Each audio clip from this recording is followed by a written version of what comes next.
Sri Kuberan TV நேயர்களுக்கு எனது இனிய பணிவான வணக்கங்கள். வணக்கம் கன்னிராசி அன்பர்களே. நீங்கள் எவ்வளவுதான் மனதிலே புது கணக்குகள் போட்டாலும் கிரகங்கள் தான் செய்கிற காரியங்கள்னாலே சில நேரங்களில் நீங்கள் கலக்கம் அடைகிறீர்கள் என்பதும் உண்மை. அப்படிப்பட்ட கலக்கங்கள் புரியாது போகும்போது தான் ஜோசியம் என்ன சொல்லுதுன்னு கொஞ்சம் எட்டி பார்ப்போன்னு ஜோசியத்தை பார்க்குறீங்க.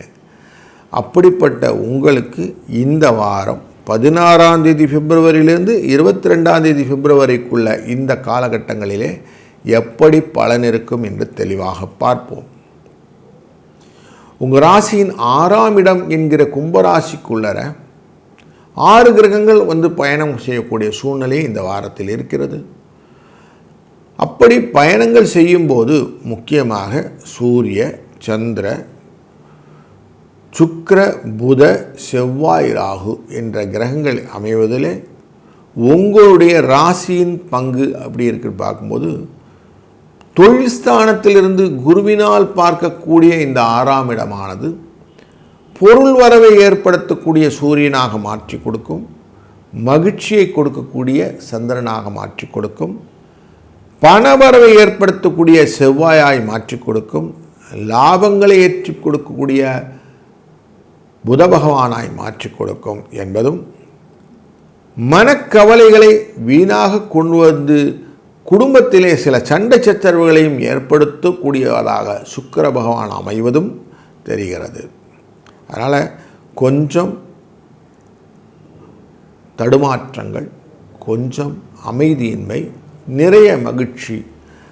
அந்த விஷயத்தில் பணம் அப்படிங்கிற விஷயம் பிரதானமாக பார்க்கும்போது பணத்திற்கான வாய்ப்புகளை நிறைய அள்ளித்தருவதற்கு இந்த கிரகங்கள் காத்திருக்கின்றன. உங்களுக்கு லாபஸ்தானத்துக்குரிய சந்திரன் அப்படிங்கிறதுனாலையும் உங்கள் வாழ்க்கையில் பணம் ஒரு பெரும் பங்கு வகிக்கிறது அப்படிங்கிறதுனாலையும் பணத்துக்கு தட்டுப்பாடு இல்லை அப்படிங்கிறதுனால மகிழ்ச்சிக்கின் அளவு கொஞ்சம் ஜாஸ்தி இருக்கும். வாரத்தின் கடைசியில் அந்த மேஷ ராசிக்குள்ளே வரும்போது மட்டும் இந்த சந்திராசிரமம் எஃபெக்ட் இருக்கும். அப்படிங்கிறதுனால அதை போட்டு கொஞ்சம் ஜாக்கிரதையாக இருந்துக்கிறது நல்லது. மனசில் குழப்பம் இல்லாமல் அவசரப்பட்டு அடிக்கடி பட்டிக்காமல் இருப்பதும் காஷனாக மைண்டில் வச்சுக்கிறது நல்லது. குரு பகவானின் அனுகிரகம் உங்கள் ராசியின் குடும்பஸ்தானத்தையும் பார்க்கிறார். அதனாலே உங்களுக்கு மண், மனை, வாகன யோகம் கொண்ட 4ஆம் இடத்தின் தொடர்புபடுத்தி பார்க்கும்போது புதிய வாகனங்கள், புதிய வீட்டுக்கு போகக்கூடிய சூழ்நிலைகள், புதுமனை புகுவிழா போன்றையும் வீடு கட்டுவதற்கான அஸ்திவாரங்களை போடக்கூடிய சூழ்நிலையும் காட்டுகிறது. ஏன்னா உங்கள் ராசியிலே 7ஆம் இடத்துல திக்பலம் கொண்டிருக்கிற சனி பகவானும் இந்த 4ஆம் இடத்தை பார்ப்பதனாலே உங்களுக்கான வாய்ப்புகளை அதிகப்படுத்தி தருகிறார். வாழ்க்கையினே அந்த வீடு அப்படிங்கிற விஷயம் ரொம்ப முக்கியம் அப்படிங்கிறதும், வாகனங்களிலே பயணம் செய்யும்போது எச்சரிக்கையையும் கொடுக்கிறார். பிரயாணங்களிலே அதிகப்படியான கவனங்களும், முடிந்தவரை இரவு பயணங்களை அவாய்ட் பண்ணுறதும், அப்படியே நீங்கள் பண்ணணும்னு அவசியம் இருந்ததுன்னா ஒரு நல்ல ஒரு ஓட்டுநரை பயன்படுத்தி கொண்டு அவர் மூலியமாக நீங்கள் செல்வதும் நல்லது. இந்த சிக்கல் எல்லாம் போகணும் சார், எனக்கு எந்த விதமான கஷ்டங்களும் வேண்டாம் அப்படிங்கிறவங்களுக்கு டெஃபினட்டாக பலன் இருக்குது. 17ஆம் தேதி செவ்வாய்க்கிழமை அன்னைக்கு அவசியம் அமாவாசை திதி தர்ப்பணங்கள் கொடுப்பவர்கள் கொடுக்கணும்.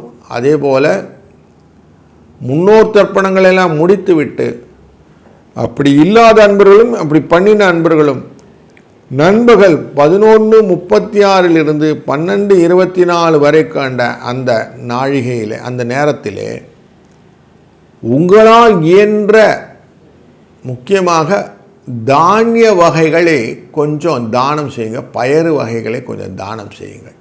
இப்படி செய்தீர்களானால் உங்களுக்கு மனதில் இருக்கக்கூடிய குழப்பங்கள் விலகும், ஒரு தெளிவான சிந்தனை கிடைக்கும். புத்தி சரியாயிடுச்சுன்னா எப்பவுமே பல விதத்தில் நல்ல பலன்கள் உண்டாகும் இல்லையா.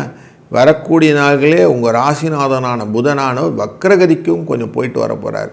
அப்போது வக்கரமான எப்படி இருக்கும்னா தடுமாற்றத்தினால் சில அவமானத்தையும் கொடுப்பார். அதுக்கு இப்போவே முன்னெச்சரிக்கையாக இந்த பரிகாரத்தை செய்ய டெஃபினட்டாக அந்த காலகட்டங்களிலே உங்களுக்கு இந்த இடர்பாடு இல்லாமல் பார்த்து கொள்ள முடியும் என்ற ஒரு நல்ல கருத்தையும் உங்கள் முன் பகிர்ந்து கொள்கிறேன். வாழ்க வளத்துடன். ஸ்ரீ குபேரன் டிவியை பார்த்தமைக்கு நன்றிகள். மேலும் இது போன்ற தகவல்களை தெரிந்து கொள்ள ஸ்ரீ குபேரன் டிவியை சப்ஸ்கிரைப் செய்யுங்கள். மறக்காமல் பெல் ஐக்கானை கிளிக் செய்யுங்கள்.